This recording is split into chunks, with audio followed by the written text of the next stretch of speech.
You really think you're worth that? Curtis said it with that smug smirk like he was doing me a favor just by letting me breathe the same air. Then he leaned back in his chair and let out this obnoxious fake-ass laugh that bounced off the glass walls like I was the punchline of some inside joke. Good luck finding something better, he added, loud enough that a few folks outside the room turned their heads. I stared at him, jaw tight. There were 3 of them in the room. Curtis, the head of hiring, a quiet HR rep named Tina who wouldn't look me in the eye, and some guy from finance I didn't recognize. The offer they'd just slid across the table, it was an insult. Same pay I made 4 years ago in a junior role. No bonus, no relocation, no equity. 8 years in battery material reclamation, one of the most specialized cutthroat sectors in the country. And this clown thought he could laugh me into submission? I helped design the lithium extraction protocol that half the western region was now mimicking. And they wanted to lowball me? Let me make something clear, I said, standing up. You're not the ones doing me a favor. You're the ones who just miscalculated. Curtis raised his eyebrows like I was some ungrateful rookie. He said something under his breath to the finance guy, chuckling again, but I didn't stick around to catch it. I grabbed my folder, nodded once at Tina, still couldn't meet my eye, and walked out of that glass box with my back straight and my pulse punching through my neck. Outside in the hallway, I didn't slow down, just kept moving till I hit the parking lot. Quick note, before listening, share which city or country you're watching from. I climbed into my truck and slammed the door harder than I meant to. Just sat there gripping the steering wheel, staring at the dashboard like it might tell me what the hell I was supposed to do next. Rent was due in 2 weeks, gas gauge was at a quarter tank, and I'd just walked out of what might have been my last solid lead. But I couldn't stay there, not after that laugh. Not after Curtis made it clear they didn't value what I brought to the table. I wasn't going to be another guy they underpaid and forgot about. My stomach twisted in knots, but I started the engine anyway. Time to find out what I was really made of. I pulled into my lot just past 6, engine still ticking when I shut it off. Inside, my apartment felt smaller than usual. 1 bedroom, 1 window, peeling linoleum in the kitchen, and the smell of damp carpet that never fully aired out. I tossed my keys on the counter, yanked open the fridge, and grabbed the last pork chop I'd cooked 3 nights ago, microwaved it on a paper plate, and sat at the wobbly table with my laptop open, Gmail pulled up but unread. The meat was dry. I chewed it anyway. Phone rang. Ray. I hit answer on speaker and kept chewing. He didn't waste time. You serious? You walked out? They laughed in my face, I said. It was a joke offer. Ray exhaled hard. You sure you can afford to be proud right now? That one landed. Not because he was wrong, but because he knew exactly what kind of hell I'd been through to get here. I'm not proud, I said. I'm just done being used. Daryl's face flashed in my head. My old boss at Trichem. He used to call my work impressive for a junior. That same junior wrote the process that landed them a 7-figure contract. He slapped his name on it and left me off the patent filing entirely. Ray stayed quiet. He knew that story. I hung up without saying goodbye, closed Gmail, and opened a blank Google Doc, updated my resume line by line, tightened every bullet point. Removed, collaborated with senior team, and wrote exactly what I did. Developed end-to-end lithium extraction protocol now used across 3 major regional labs. Then I applied to 16 jobs. Not random spam either. Real roles in my field, in the places I was willing to move to. Baton Rouge, Cleveland, Tulsa, Reno. By 10, I had 3 phone screens scheduled for next week. One of the listings asked for 10 years experience and offered less than what I made 5 years ago. I applied anyway, with conditions. Then I did the math. I had 51 days of savings if I killed every expense I didn't need. No takeout, no streaming, just rent, insurance, gas, and groceries. The silence got too loud around midnight, so I turned off the lamp and stared at the ceiling, hands folded across my chest like I was waiting to die or get a phone call. Neither came. Next morning, the rain started before sunrise. I laced up my shoes, left my phone on the counter, and ran 5 miles through it, pushed through soaked socks, side cramps, and the metallic taste in my throat. I just needed to move. I didn't care about pace. I just wanted to remember what it felt like to have control over something, over anything. By the time I made it back to the apartment, my hoodie was dripping and my calves were screaming, but I felt sharper, meaner, hungry. I toweled off, made coffee, black, no creamer, no sugar, and sat down at the kitchen table again, pulled up my interview prep slides, and started tightening up my pitch deck. The first one was Tuesday. Battery recovery firm out of Dayton. They wanted to talk through my process. Perfect. Because this time, I was going to own it all. Name on top, eyes forward, voice steady. And I wasn't leaving anything on the table. I was 3 slides into my process breakdown, rewriting a section header for the 5th time, when my phone lit up. Unknown number, area code local. I almost let it ring out. Then I picked up. Yeah? Is this Dominic Romano? The voice was smooth, practiced, serious. Who's asking? This is Malcolm Trent. He paused, like the name should carry weight. CEO of West Core Materials. I froze. The same company whose hiring panel laughed me out of their office 3 days ago. He kept talking like it was just another business call. I've been reviewing your process documentation. My engineering leads flagged some significant cost differentials. I took a closer look myself. It's remarkable work. I didn't say anything, just let the silence hang. We may have underestimated what you were offering us, he added. Underestimated? That was one way to put it. He cleared his throat. The truth is, I believe you're sitting on a breakthrough. One we didn't recognize, at least not right away. I dropped my pen and leaned back in the chair. You want me back after your team laughed in my face? I said. To be clear, he said, that shouldn't have happened. I apologize for their conduct. But I'd like to ask if you're still open to a conversation. You want me, Malcolm? I said, my voice flat. Here's what it takes. 15% above market, full division lead. I pick the team, I run the protocols, and company-wide transparent pay bands. Everyone knows what everyone else makes. He didn't answer right away. That's a lot, he finally said. Not compared to what I'll make you, I said. You either want what I bring or you don't.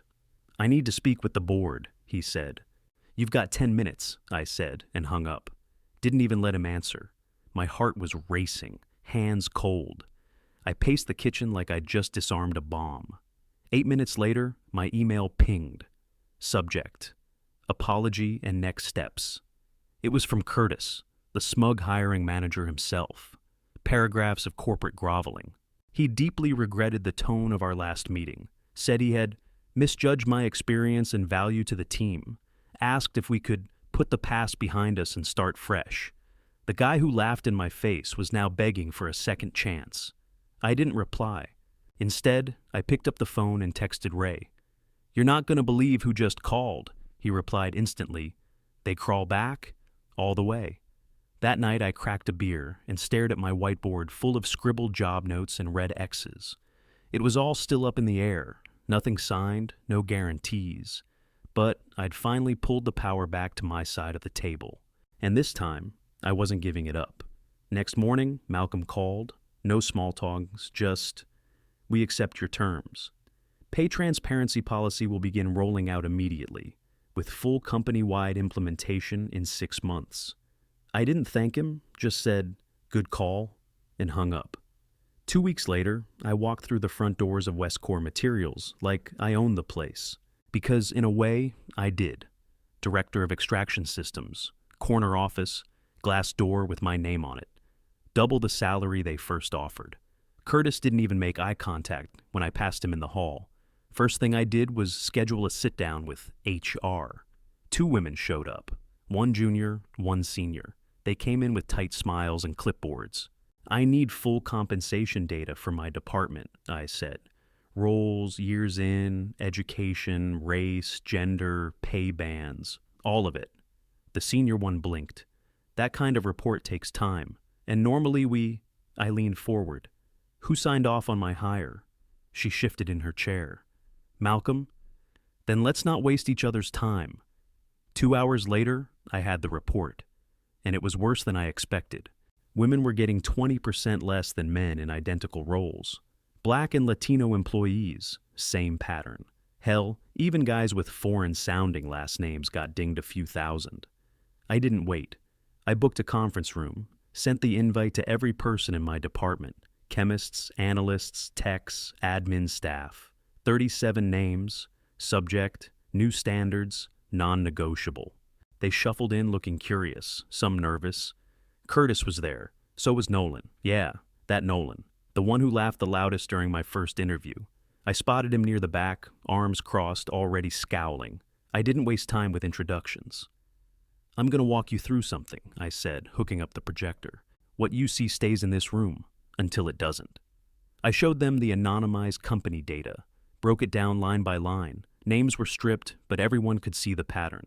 Discrepancies by gender, discrepancies by race, pay gaps that didn't even try to hide. Silence.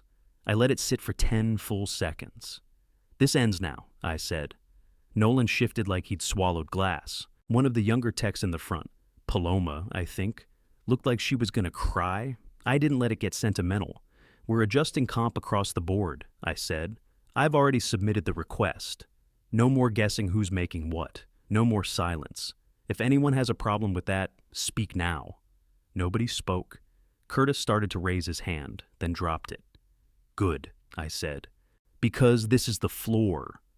Not the ceiling." I shut off the projector, unhooked my laptop, and walked straight out of the room. Didn't wait for applause. Didn't care. I had work to do.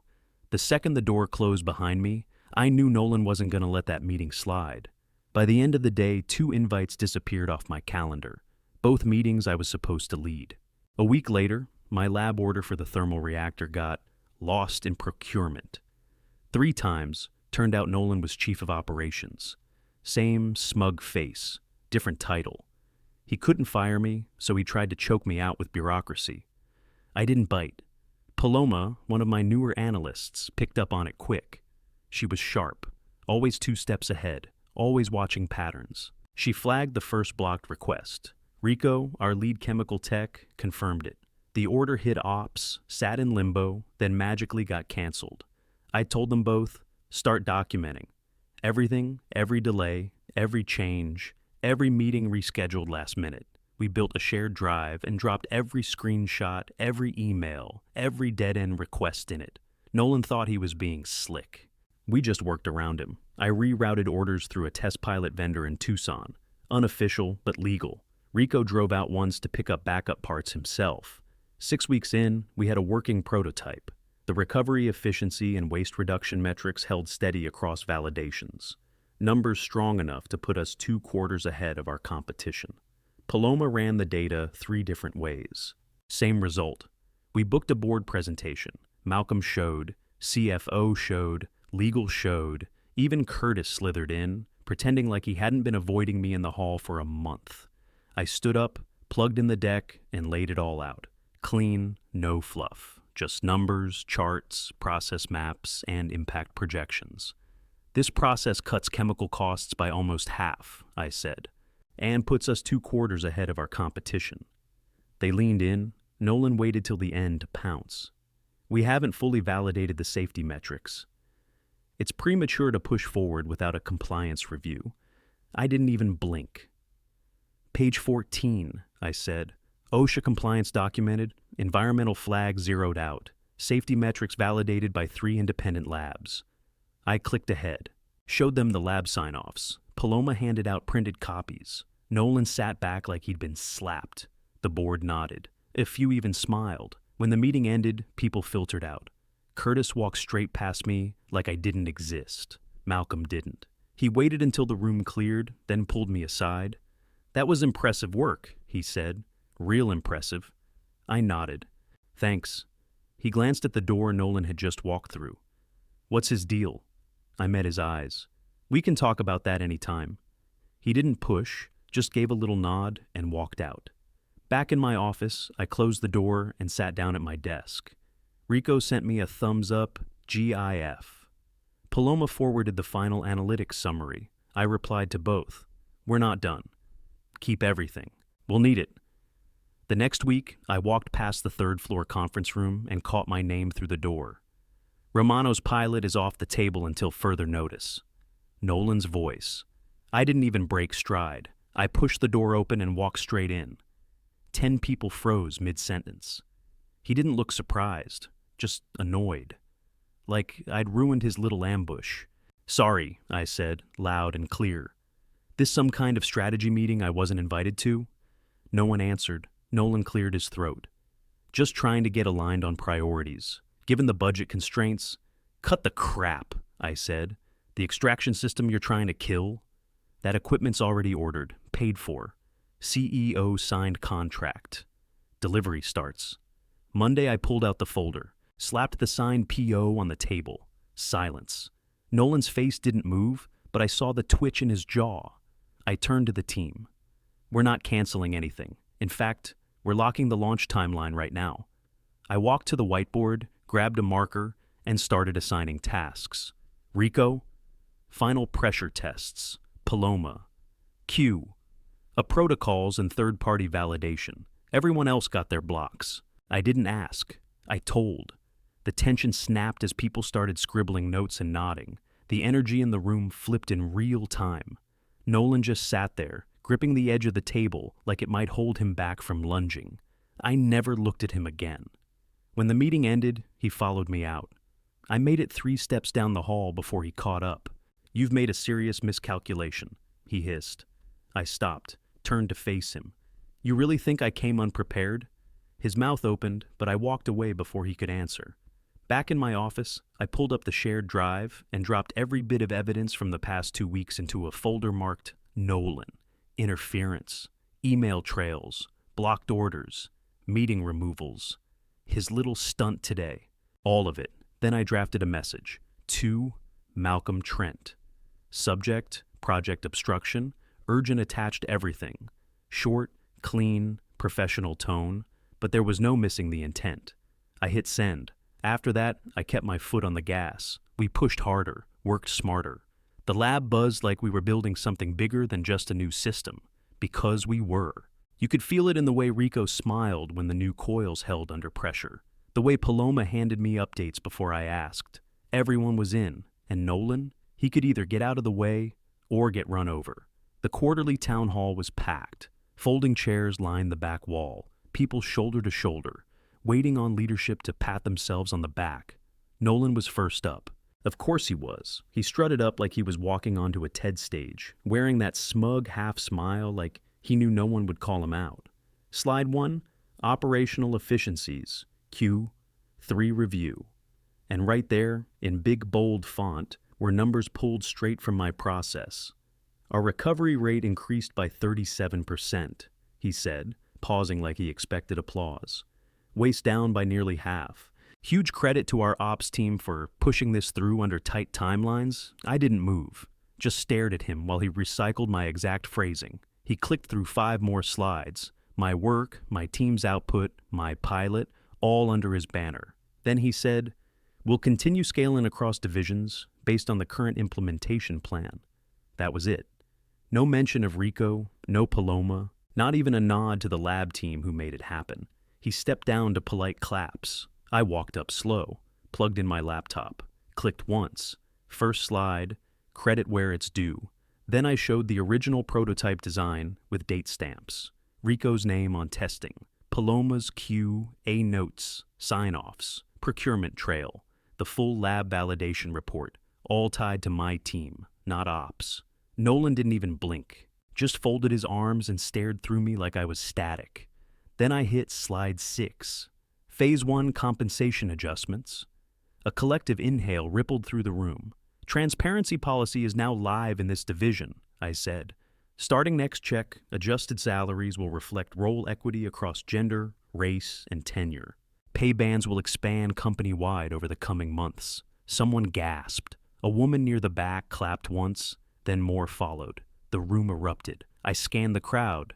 Nods, shocked smiles. Some people just sitting with their mouths open. Nolan, gone. Slipped out halfway through the noise like a rat from a sinking floorboard. I wrapped the deck and left without waiting around. 30 minutes later, Malcolm's assistant flagged me. "He wants to see you." I walked into his office. Nolan was already sitting there, arms tight, mouth set. Malcolm nodded at me. "He says you're building a parallel power structure." "That true?" I didn't flinch, just pulled a folder from my bag and dropped it on the table. Every blocked order, sabotage attempt, credit theft, and off-book meeting he ran. It's all there. Backed up twice, Malcolm flipped through the first few pages. Didn't say much. Nolan didn't say anything at all. After a beat, Malcolm said, "Got it. I'll review this." I turned to leave, paused at the door, and looked back. "Let me know if you need help building the next structure," I said. "The right way." Then I walked out. 3 days later, the company sent out a vague 2-paragraph email. "We're excited to announce that Nolan Reeves will be transitioning into an advisory capacity. He'll continue lending his experience to special projects while stepping away from daily operations." Translation: no team, no meetings, no power. They took his badge access down to guest level. Didn't even let him park in the executive lot. I didn't gloat. I didn't have to. Malcolm called me into his office that afternoon. No small talk. He just said, "We want you as EVP, Operations and Innovation. You'd be leading your current division and taking over Nolan's organization." I nodded once. "If I say yes, the comp equity program keeps going." He didn't hesitate. "Faster," he said. "We need it company-wide." I shook his hand. "Then I'm in." By the next Monday, I had a new title on the org chart and a second office 2 floors up. 6 months earlier, I'd been laughed out of that building. Now I was running half of it. I brought Rico and Paloma into every planning meeting, brought in 2 more techs from outside the old boys club, gave the data team their own project pipeline. Productivity shot through the roof. Turnover cut in half. We weren't just fixing systems, we were rebuilding the damn foundation. Even the board noticed. By quarter 2, our division was outperforming every benchmark they'd set. Competitors started sniffing around. One firm in Arizona offered to license our recovery tech. Another from Michigan asked if we'd lead a joint research initiative. I started getting calls from execs I hadn't heard from in years, suddenly curious about how we were running things. Malcolm passed me in the hallway one morning and said, "They're all watching now." I said, "Let them." Nolan's name hadn't come up in weeks. Nobody asked where he was. Nobody cared. It was like he'd vanished. And maybe that's what stung him the most. Not the title, not the office, not the pay. The silence. No one needed him anymore. We'd built something that worked, something people wanted to be part of, and we weren't slowing down. Our quarterly strategy meeting kicked off with the usual numbers: performance charts, market updates, a few slides about upcoming compliance changes. Then Malcolm stood up and said, "We've got a new addition to the extraction systems team." She looked like she wanted to disappear into the carpet. "Everyone, meet Akira Tanaka," he said, fresh out of grad school, materials engineering, Berkeley. "She'll be joining Paloma's unit." The kid gave a tiny wave and sat back down so fast, I don't think anyone caught her face. After the meeting, I was grabbing my notes when I felt a tap on my arm. "Mr. Romano?" I turned. Akira stood there holding her portfolio like it was a life raft.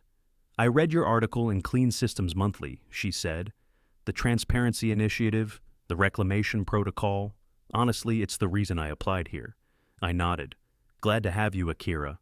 "You're gonna do good work here." She hesitated. Her grip on the folder tightened.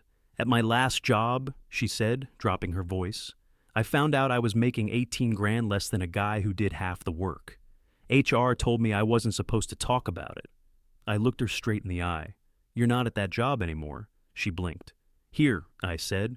"No one hides what they earn. If something's off, you bring it straight to me or Paloma. Understood?" She nodded, and I saw the tension crack. Not gone, but loosened. The smile that followed wasn't forced. It was real. Grateful. That night, I was back in my office finishing up slide edits for the next board review. Rico had left a pack of peanut M and M's on my desk with a sticky note that just said, "Fuel." I cracked the bag open and sat down. Phone buzzed. News alert. Trichem Materials loses key client in surprise contract pivot. Stock drops 22% in after-hours trading. Daryl's company, the one that stole my work, buried my name, told me to be patient and wait my turn. I stared at the headline, let the numbers settle in. Then I leaned back in my chair, cracked open a cold beer from the mini fridge under the desk, and let the silence stretch. Sometimes the best revenge isn't burning bridges. It's building one so solid everyone else is forced to watch you cross it.